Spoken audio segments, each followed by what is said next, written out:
ॐ भूर्भुवः स्वः तत्सवितुर्वरेण्यं भर्गो देवस्य धीमहि धियो यो नः प्रचोदयात्।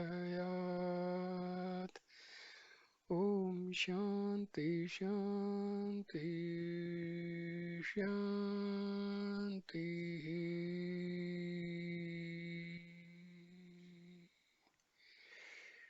Namaste, dear friends. I am going to make videos on Maharishi Ramana's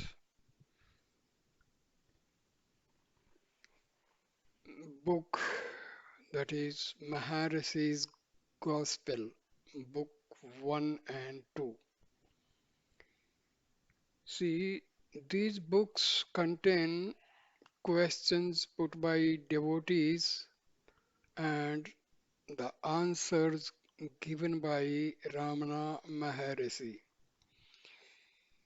In the minds of the devotees, there are many queries, many questions, many doubts, and many confusion. So these question answers, they will meet the desire of many devotees. So this book was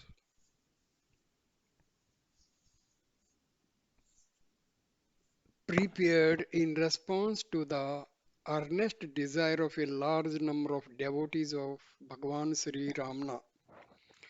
The answers to some of the questions put to him from time to time are printed in a book form under the title Maharishi's Gospel for the benefit of the world at large. These questions occur to ever so many of us, and we struggle within ourselves to solve them.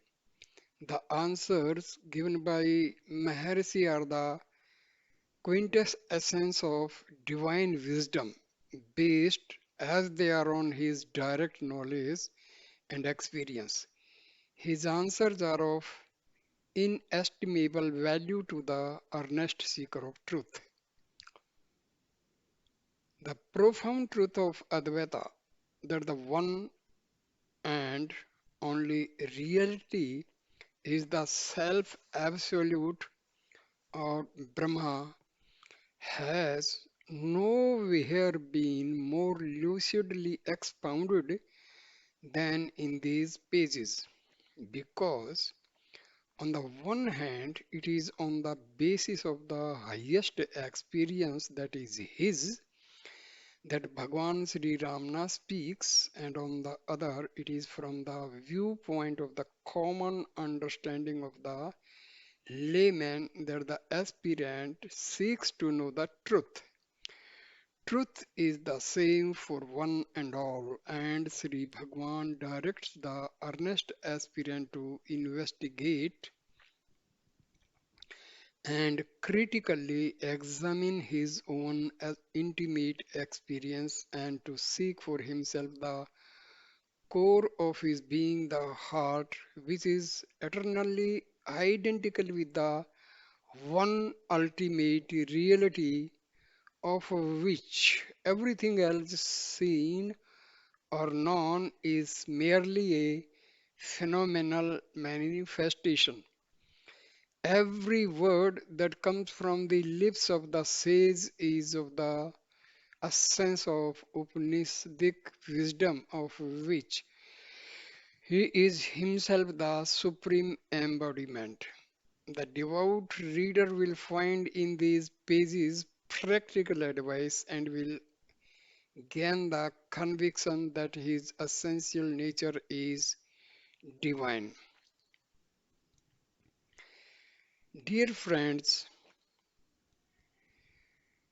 when you listen and see the video, It is my humble request that think over the meaning of the question and meaning of the answer.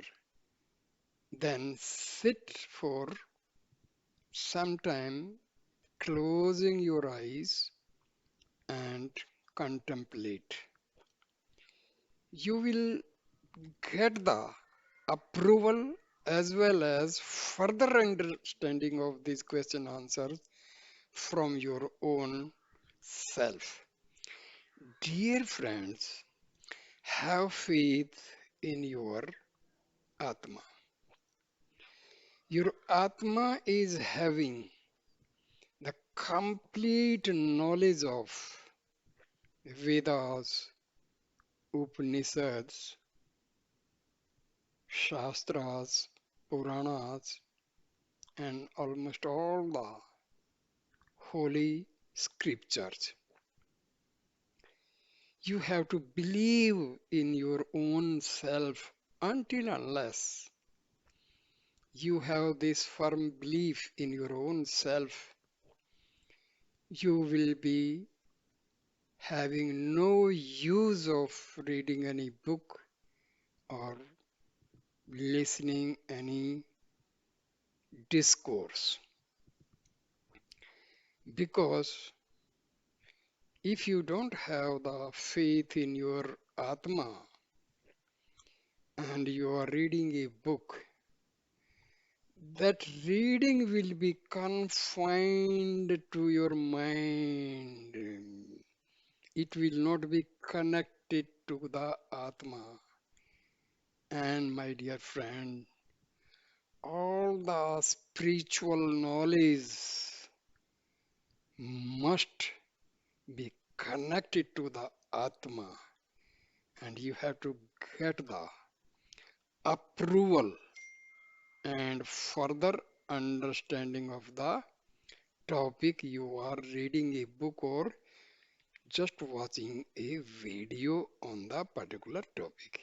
Dear friend, this is very essential request. Otherwise, just you are reading the book or watching the video, and it is only you are confining to your mind and body and not connecting it to the Atma, you are wasting your time. See how to connect the topic you are listening, that is the way meditation and contemplation.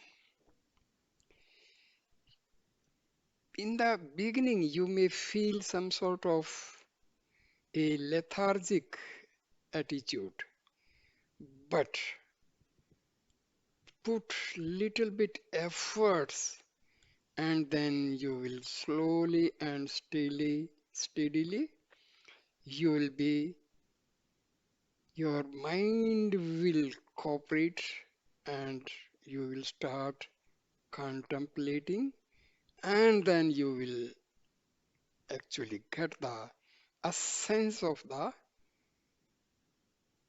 topics being read or watched on TV or just your laptop or computer.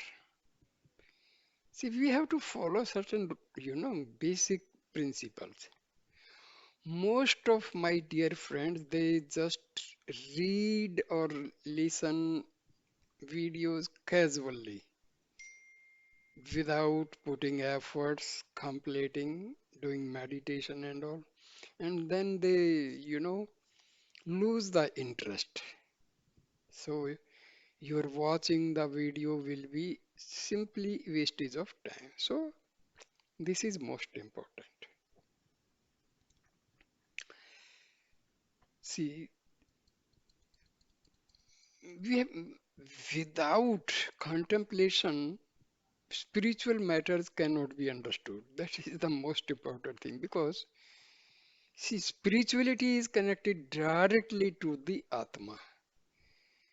And mind and ego, they will always try to keep you away from the Atma. Now, I start the topic. The first topic is work and renunciation. Devotees, they have put questions to Maharishi Ramana, work and renunciation. See here, dear friends, as far as our Atma is concerned, we can realize our Atma through knowledge, not through work. This is very, very important point. Many people they have the thinking that just do some yagya, havan, give some, do some charity work, do some seva and all work and only work, and they are satisfied. But my dear friend, for self-realization, you have to put efforts through meditation and self-inquiry or surrender. There is no substitute for self-inquiry, meditation, and contemplation, etc. These are the most important sadhanas. Then renunciation is another word, always misunderstood. Renunciation does not mean that you leave your family life, go to jungle and all. Nothing is required, my dear friend. Be in your family life, earn money, no problem. Earn as much as you want with fair means. This will not become any hindrance in your sadhana. Just use the fair means, be honest to your profession wherever you are. So, renunciation is renounce leave the bad habits, leave all the bad, bad habits like anger, egoistic attitude, excessive greed, avarice, jealousy, cunningness, and etc. So this is you are leaving, you are keeping these bad habits away. That is renunciation. Not that you leave your family life, put this ochre robes and all. Nothing. That is the so.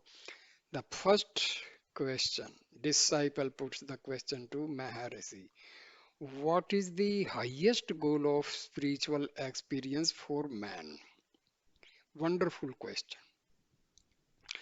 Maharishi says self-realization. Devotee, can a married man realize the self?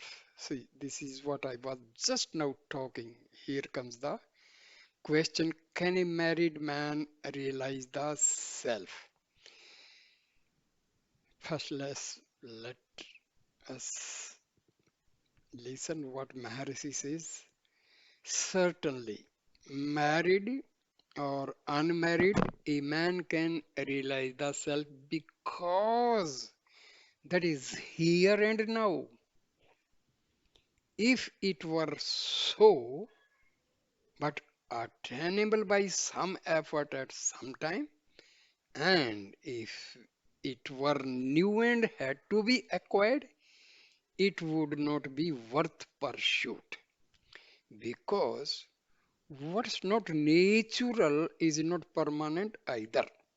But what I say is that the self is here and now and alone. I'll just put some more clarity to this. See, marriage is connected to body, and after marriage the person keeps the atma tuned to God. Your married life will not come in the way,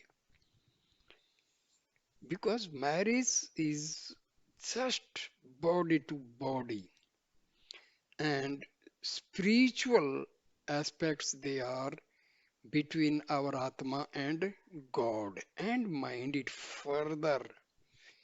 We should not think God is separate, Atma is separate.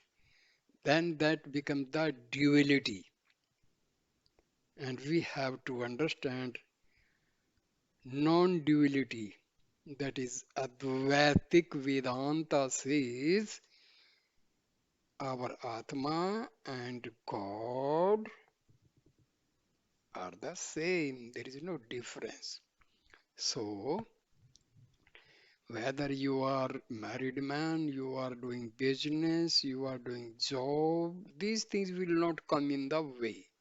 Only thing you have to free yourself from bad habits, and you have to live the life as an honest man, man of God.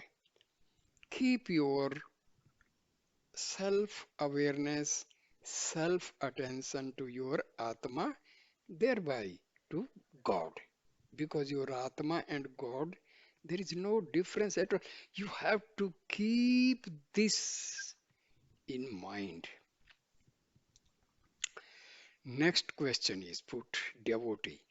A salt doll diving into the sea will not be protected by a waterproof coat.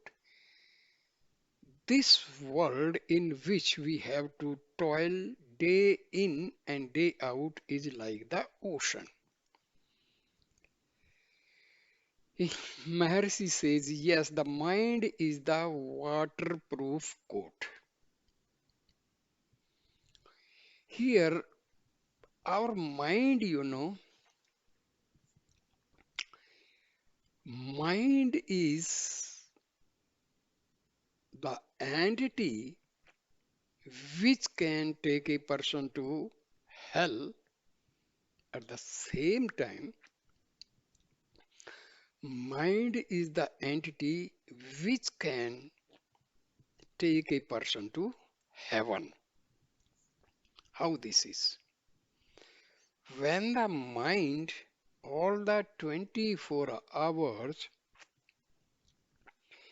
is going outward into the materialistic world and completely away from the Atma, this means it is full of negativity.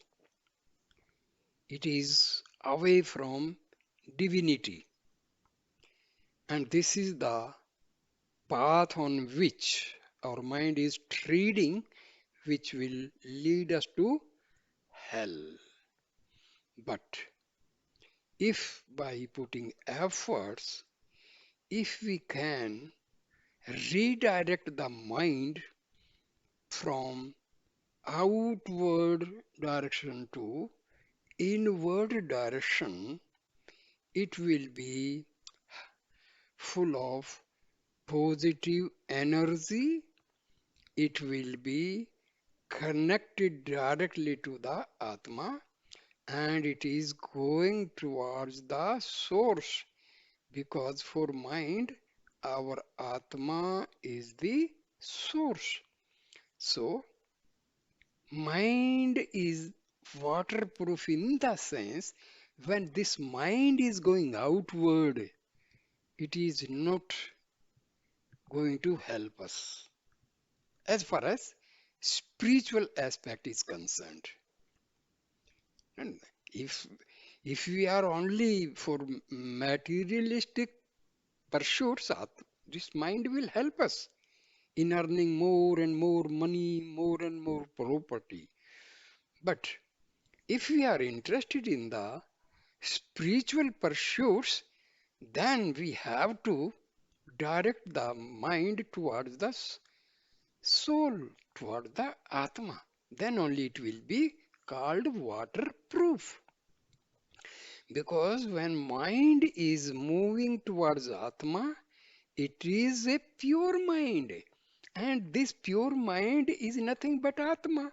Because basically, mind is originating from Atma only.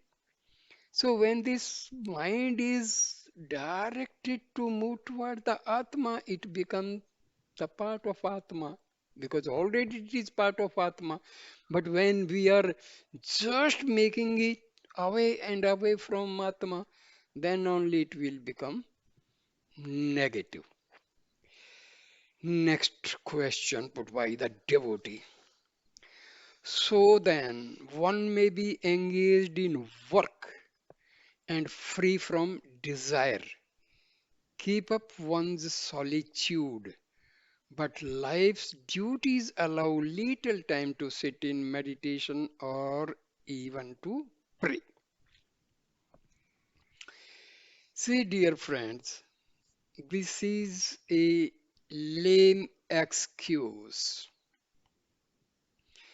You have a little baby son at home and you are on your duty away from home. You love your baby and all the time it is that baby's beautiful face and all is just circulating in your mind and all. Same way, whether you are in office or your shop, you have to have the connection with God. It will add, it will have the additive effect. Remember, so this will not happen now. Listen what Maharshi says.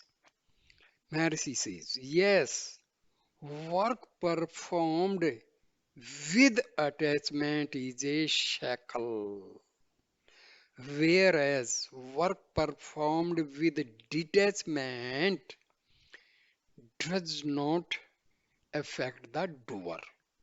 He is, even while working, in solitude. To engage in your duty is the true namaskar, and abiding in God is the only true asana. So, while doing your work, tune yourself, tune your mind to the divinity. So, it will not hamper your work and you will be doubly benefited. You are moving towards the spirituality.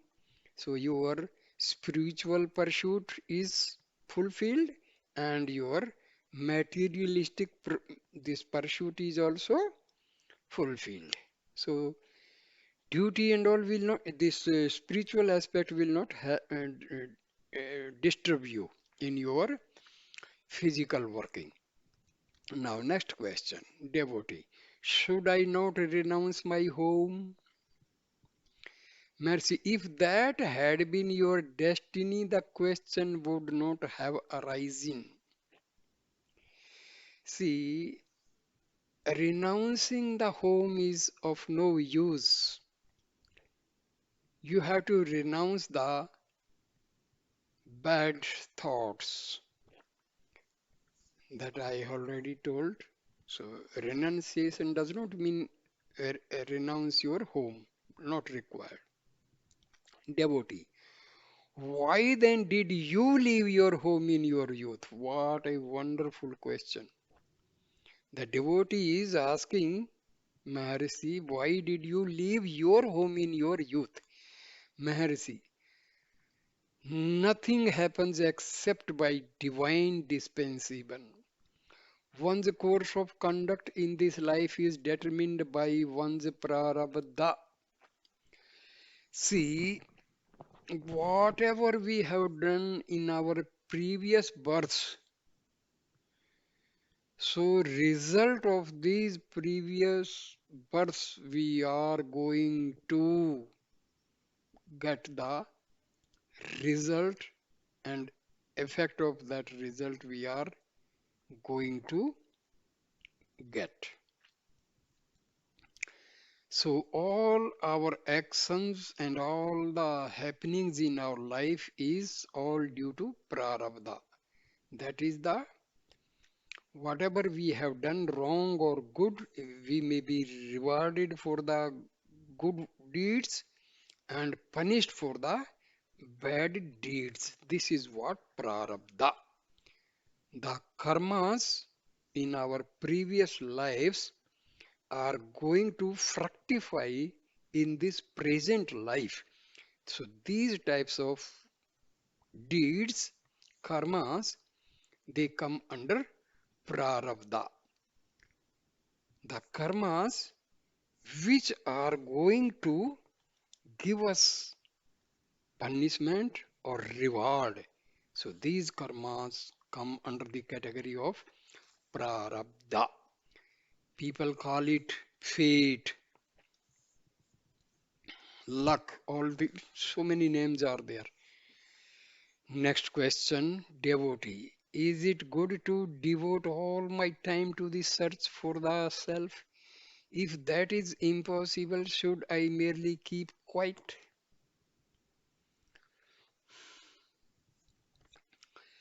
Maharshi, if you can keep quiet without engaging in any other pursuit, it is very good.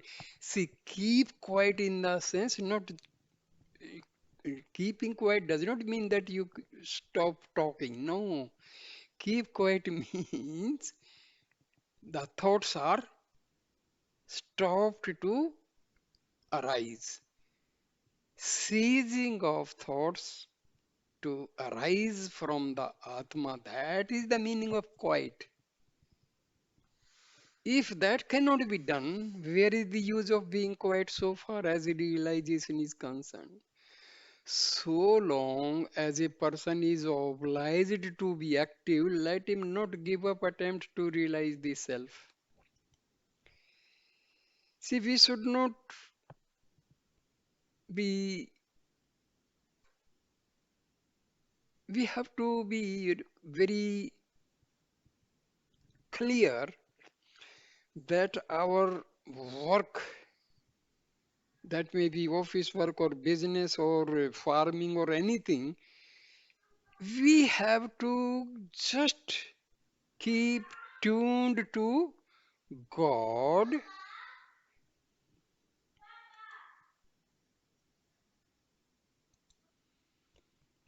Next question. Do not, devotee puts the question, do not one's actions affect one in afterbirth? Mercy, are you born now? Why do you think of other births? The fact is, there is neither birth nor death. Let him who is born think of death and palliative thereof. See, the simple meaning is our self is not born and it never dies. It is the body. So, the birth of body and death of body. And this body is insentient, it doesn't have any life. We say our body is live means there is Atma in the body. That time only this body is called in life. Otherwise, there is no life without Atma. So, death and birth is connected to the body. not to the Atma. Next question is put by the devotee. Can you show us the dead? Maharshi,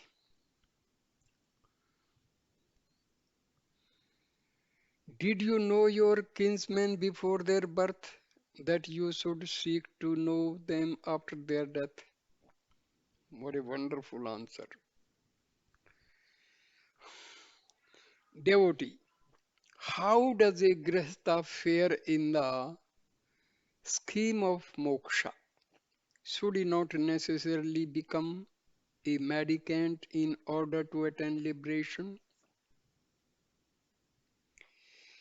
See, for moksha or liberation, whether you are a mendicant, you are a sadhu, or you are a grihastha, a married man, it is not going to matter.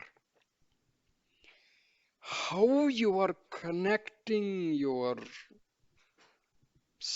to divinity, that is the important point. Maharshi says, why do you think you are a grihastha?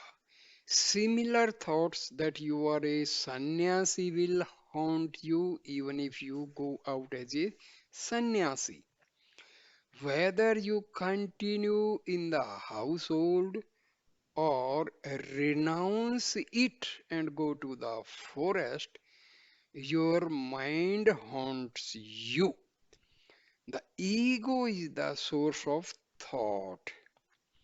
It creates the body and the world, and it makes you think of being the grasta. If you renounce, it will only substitute the thought of sannyasa for that of grasta, and the environment of the forest for that of the household. But the mental obstacles are always there for you. They even increase greatly in the new surroundings. It is no help to change the environment. The one obstacle is the mind. It must be got over whether in the home or in the forest. If you can do it in the forest, why not in the home? Therefore, why change the environment? Your efforts can be made even now, whatever be the environment. Whether you are in home or you are in forest, your thoughts must be tuned to the divinity. That is important. Irrespective of your location, you may be at home or you may be in the forest. If your mind is going away from the Atma, then you are away from divinity. It is not going to help. But being in home, in the married life, and your mind is tuned to the divinity, you are better than a sannyasi who, being in the forest, but thinking about his home, which he has left. Then he is not better than you. So, most important point is how your mind is connected to the world or connected to the Atma. So environment is not at all of any consequence. It is your thoughts. It is the status of your mind. It is tuned to the Atma's divinity or tuned to the materialistic world. Next question, devotee. Is it possible to enjoy samadhi while busy in worldly work? See, that's what I just now told. What is samadhi? Your mind is free from thoughts. If you have the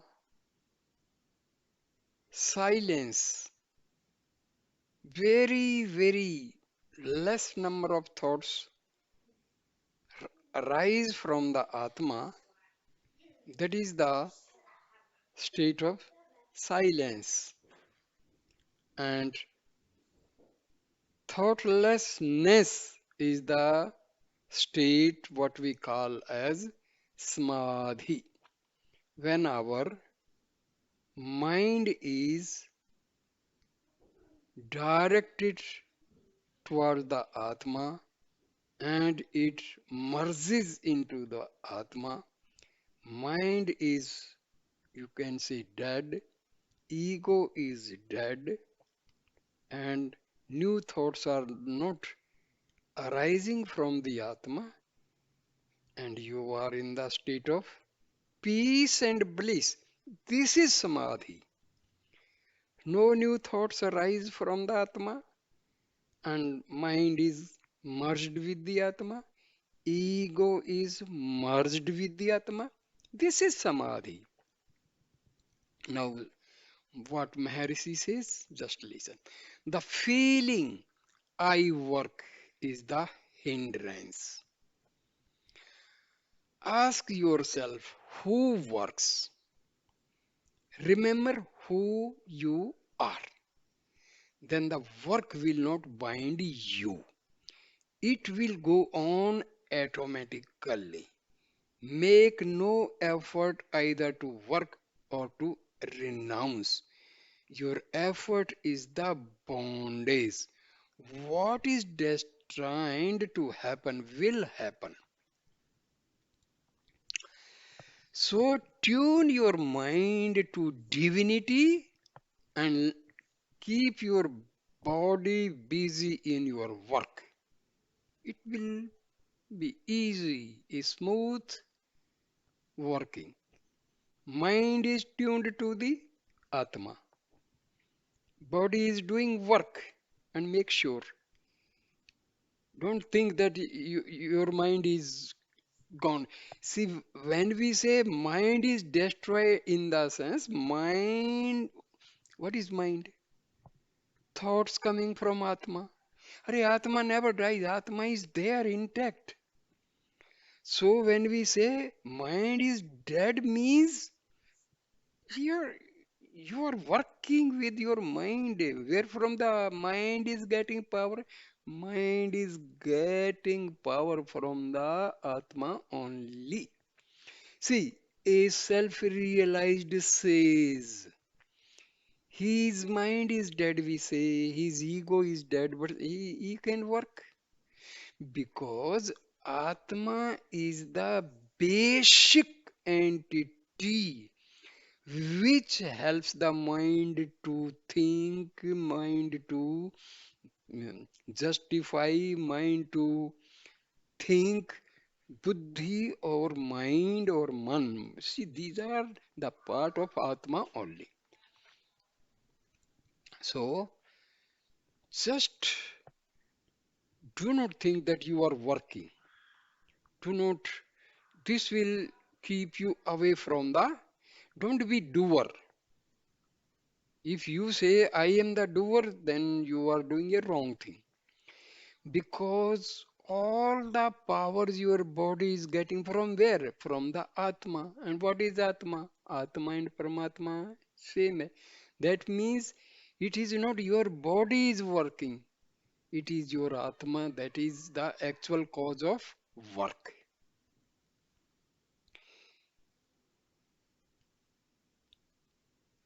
If you are destined not to work, work cannot be had even if you hunt for it. If you are destined to work, you will not be able to avoid it. You will be forced to engage yourself in it. So, leave it to the higher power. You cannot renounce or return as you choose. What is your higher power? Your Atma. Next question. devotee. Bhagwan said yesterday that while one is engaged in search of God within, outer work would go on automatically. In the life of Sri Chaitanya, it is said that during his lectures to students, he was really seeking Krishna, self within, forgot all about his body, and he went on talking of Krishna only.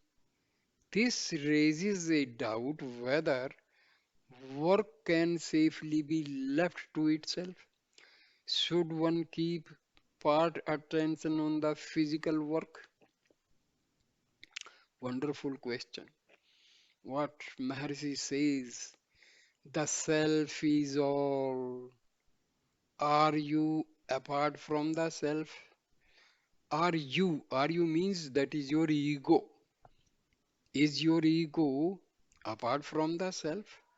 Or can the work go on without the self?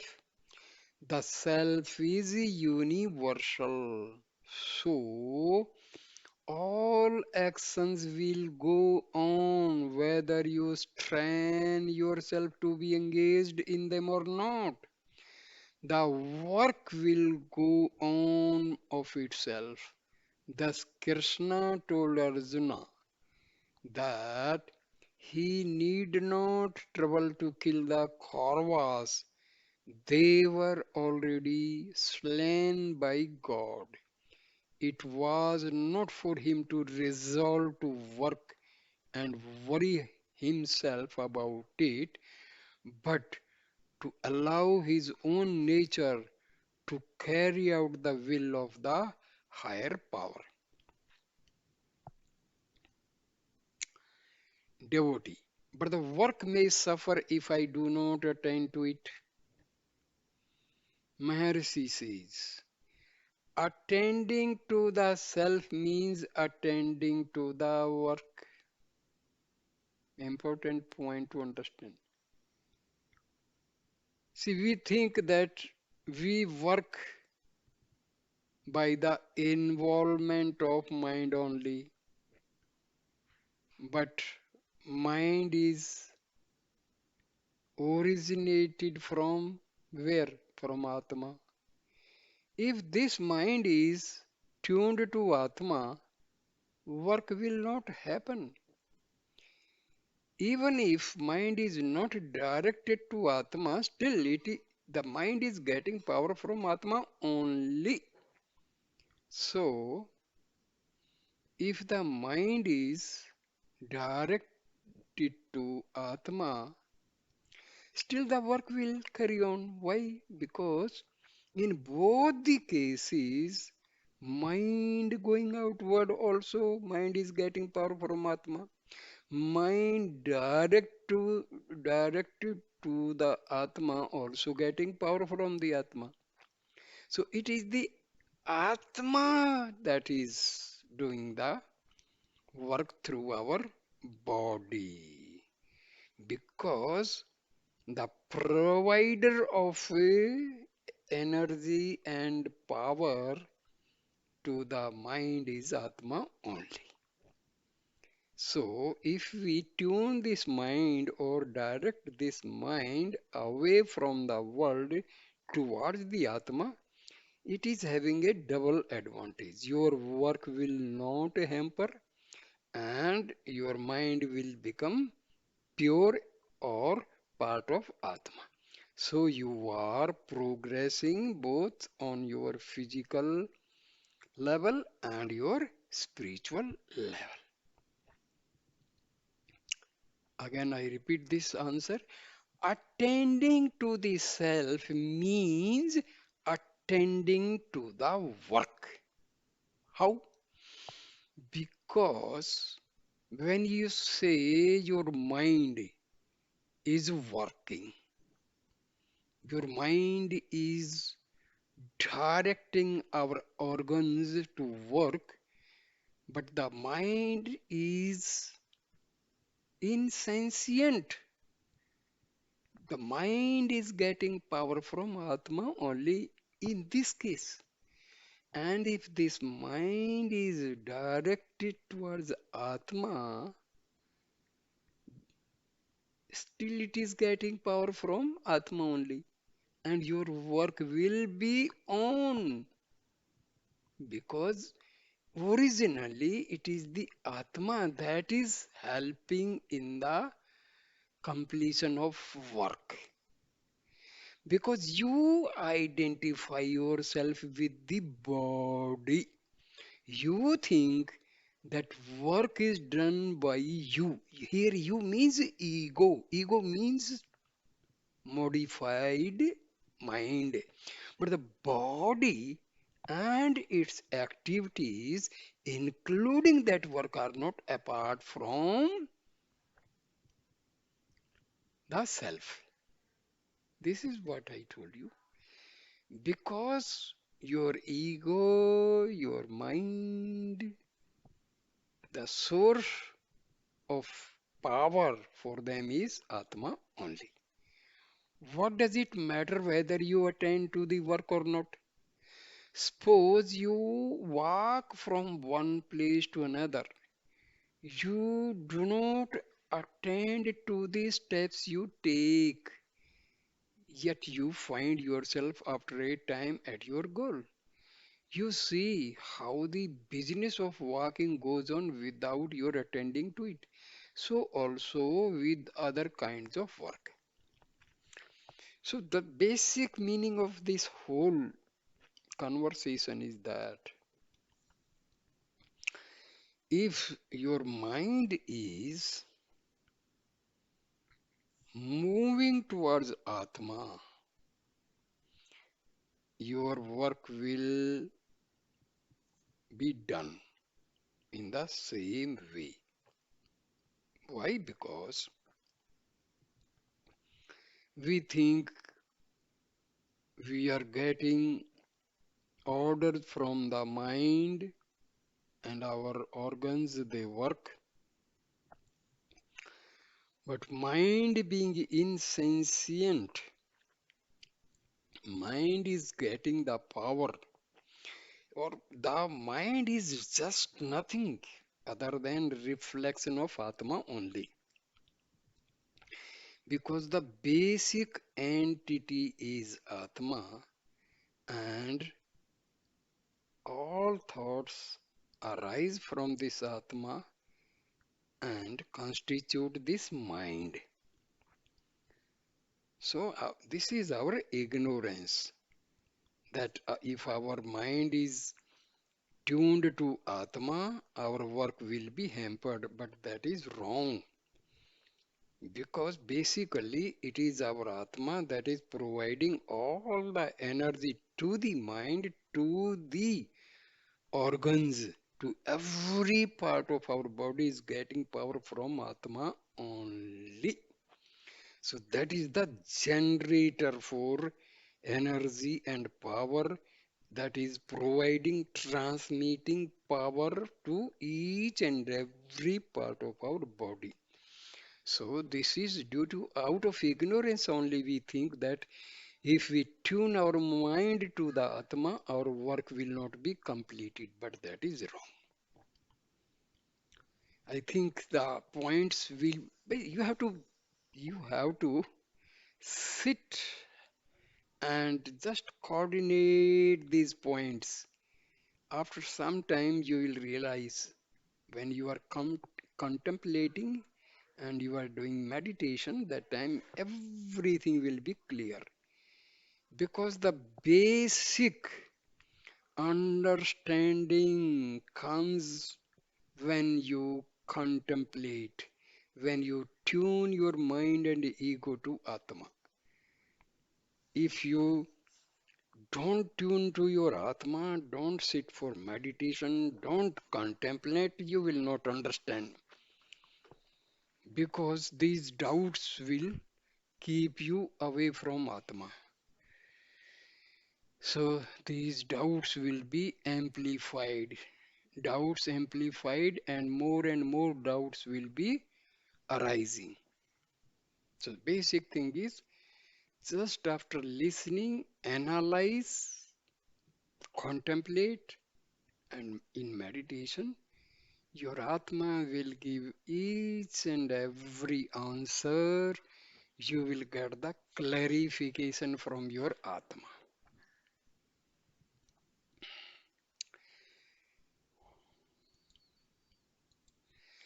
Because the spiritual question answers, they are analyzed while sitting in meditation and contemplation. Spiritual pursuits, they are done through meditation and contemplation. When we listen, that is servant, that will be through our ears, and they will just be confined to mind, buddhi, and ego. So they will be some part understood, some part misunderstood.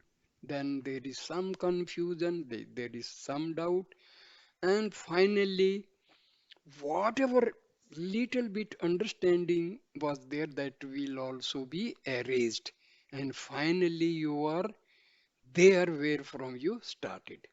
But if you sit, meditate, contemplate, and surrender to your Atma, surrender to your higher power, that, oh my Atma, oh my omnipotent self, help me to understand this point. Definitely, 100% you will get the correct answer. Your all doubts will be cleared, and the each and every point will become clear. You have to put efforts. That is the basic thing. See, if we do not sit in meditation and contemplation, these doubts, these questions, these queries, some sort of understanding, some sort of misunderstanding, it will be nothing but confusion. And confusion creates ignorance. So we have to think ourselves, having the belief that our Atma knows each and every spiritual aspect. Devotee puts the question. It is then like sleepwalking. Maharshi says, like somnambulism. Quite so. When a child is fast asleep, his mother feeds him. The child eats the food just as well as when he is fully awake. But the next morning he says to the mother, Mother, I did not take food last night. The mother and others know that he did, but he says that he did not. He was not aware.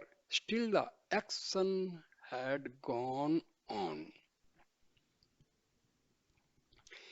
A traveler in a cart has fallen asleep.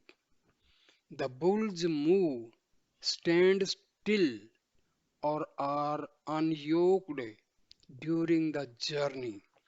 He does not know these events but finds himself in a different place after he wakes up. He has been blissfully ignorant of the occurrences on the way, but the journey has been finished. Similarly, with the self of a person. The ever wakeful self is compared to the traveler asleep in the cart. The waking state is the moving of the bulls. Samadhi is there standing still because Samadhi means Jagrati Susupti. That is to say, the person is aware but not concerned in the action. The bulls are yoked but do not move. Sleep is the unyoking of the bulls. For there is complete stopping of activity corresponding to the relief of the bulls from the yoke. Or again, take the instance of the cinema.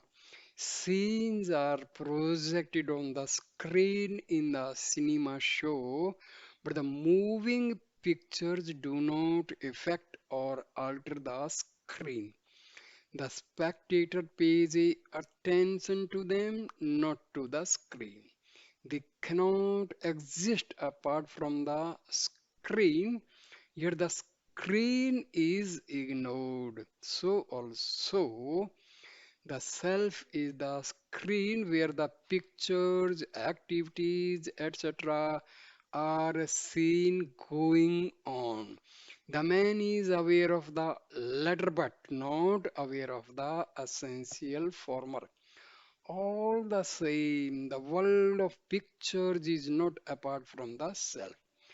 Whether he is aware of the screen or unaware, the actions will continue.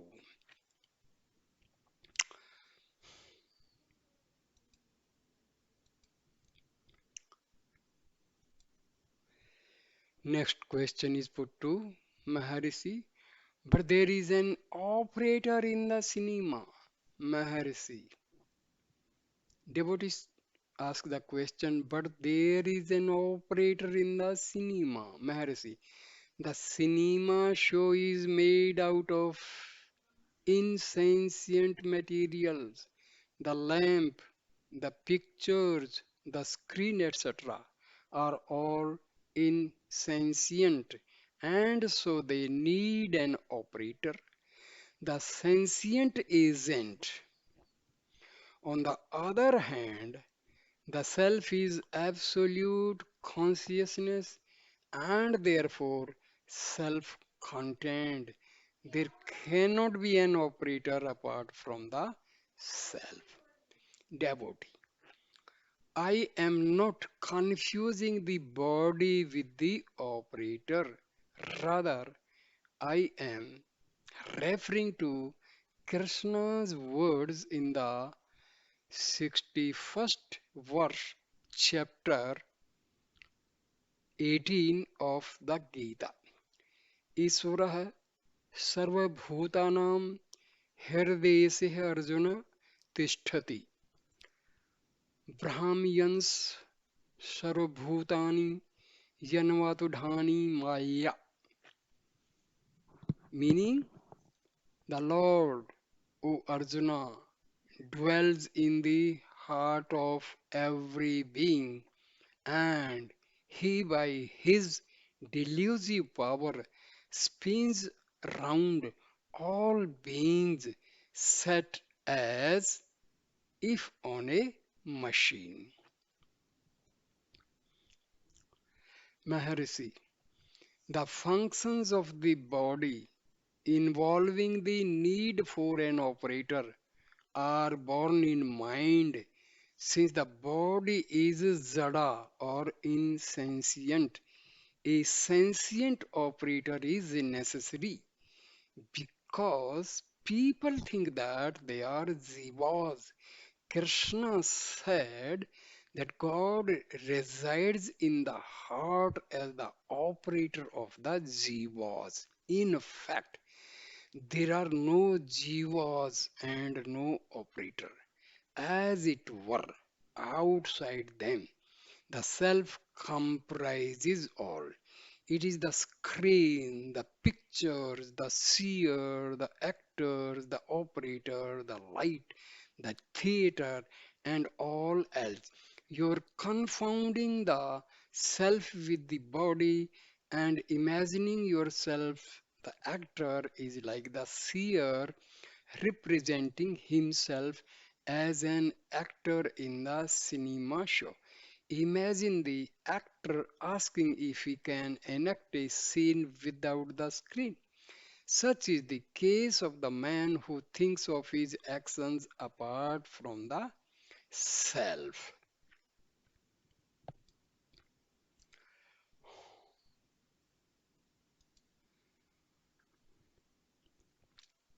Next question put by the devotee. On the other hand, it is like asking the spectator to act in the cinema picture. So we must learn sleepwalking. Maharishi, actions and states are according to one's point of view. A crow, an elephant, a snake, each makes use of one limb for two alternate purposes.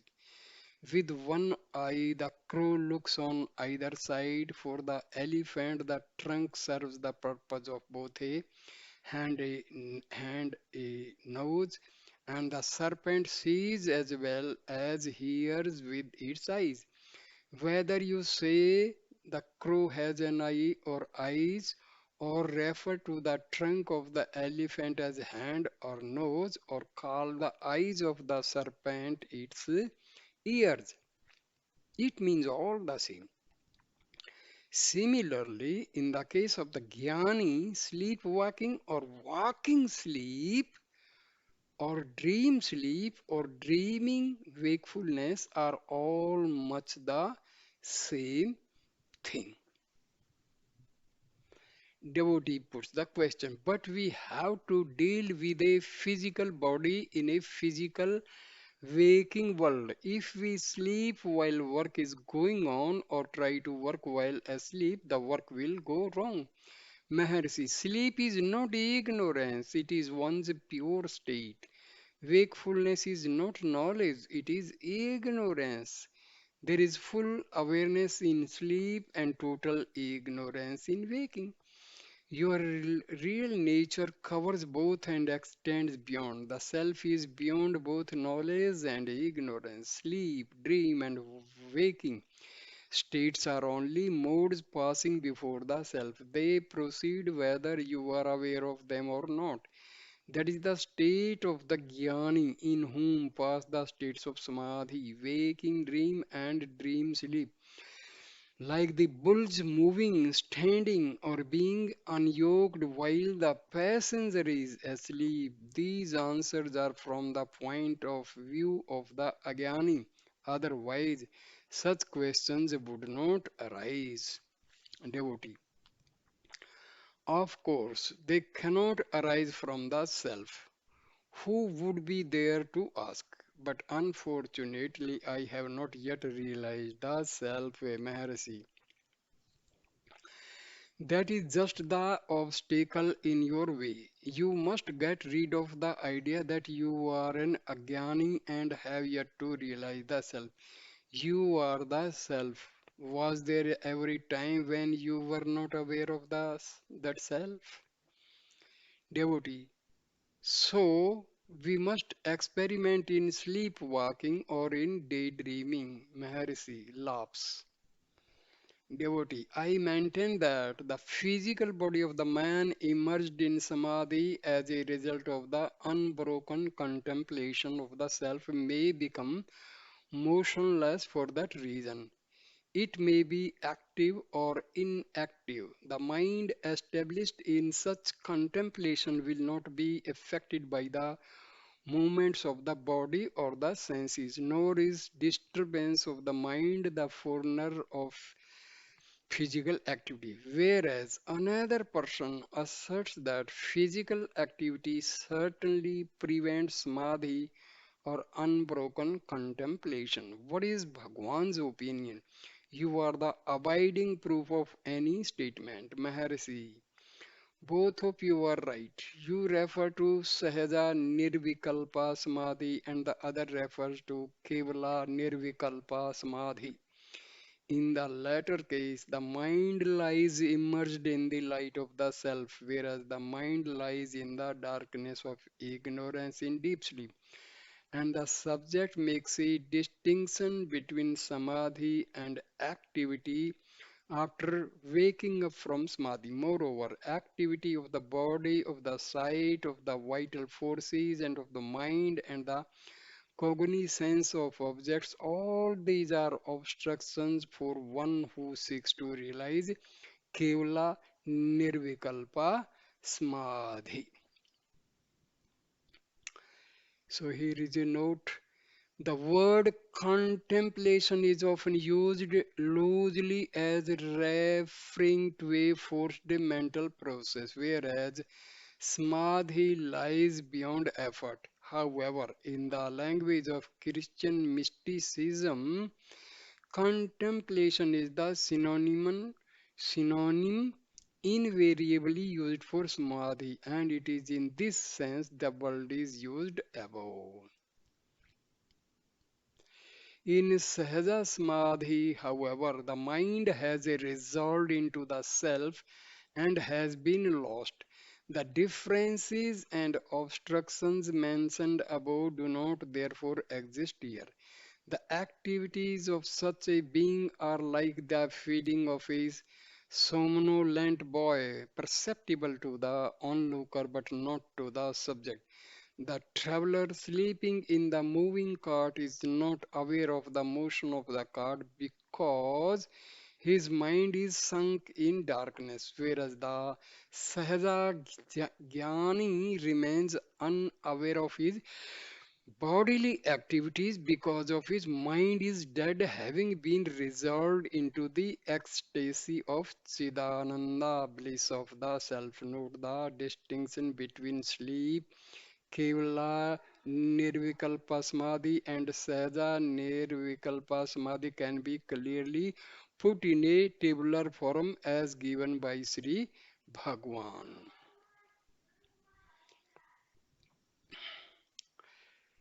So I will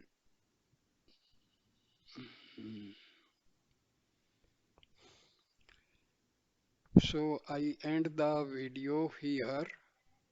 So thank you for your patience. You have listened and watched this video. Please like, comment and share the video and subscribe my channel. Thank you, my dear friends. Namaste.